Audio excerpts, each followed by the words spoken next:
Right, so we brought in a knife called a boot or a sailor's knife from Otter Messer in Germany. So it is a drop point, and so that's great for skinning, and also because you've got some curve here, so you won't slice through the skin when you're taking it off as much. But it's also got a point on it so that you can slide it in between the skin and the meat, and it sort of separates the meat and the skin, so you can make a running cut as you push it forward. One thing, this does not have a finger guard in it, so you've got to be careful when you are pushing it forward that you don't have a loose grip on your hand and you slide through, and you end up getting run out on the blade there. Such as these guys here have got a finger guard for that safety reason. What you can do is put some grooves into the smoked oak wood that is on the handle, just using a file or a Dremel, something like that, and that adds a lot more grip to the handle. The blade is only 2.5mm thick. It's a 130mm blade, which is really ideal.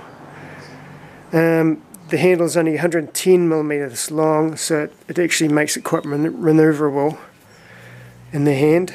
It's riveted with brass rivets and a lanyard hollow rivet here.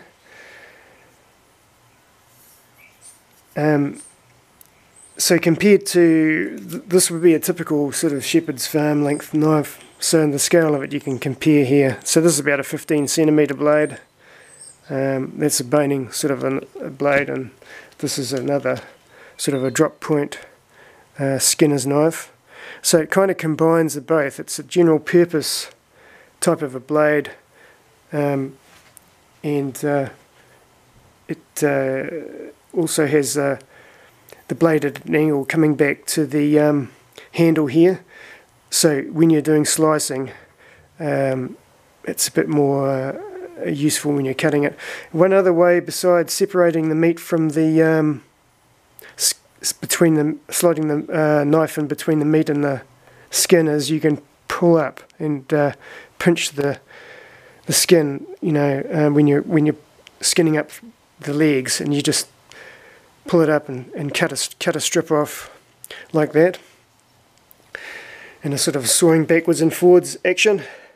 So that's the other way of doing that, and because this is sort of angled that way, it sort of aids when you're doing that. It gives a bit more angle this way, so you get a bit more pressure, instead of if the blade was more that way, it would sort of roll off. This sort of catches the skin more, so it's better for doing those strips. So it's actually, for butchering, it's actually a really well shaped blade. Being drop point, of course, having a bit of belly in here for skinning, being 130cm long, having a very manoeuvrable handle. So we've got a few of them in. When you are drawing the blade in and out of the sheath, just make sure it's at the rear of the sheath, so the blade isn't at all cut this part of the sheath. But that drive goes in and out really easy. And the other cool thing about it is ambidextrous. You can just switch it around and have it on for a left-hander or a right-hander, and it doesn't care.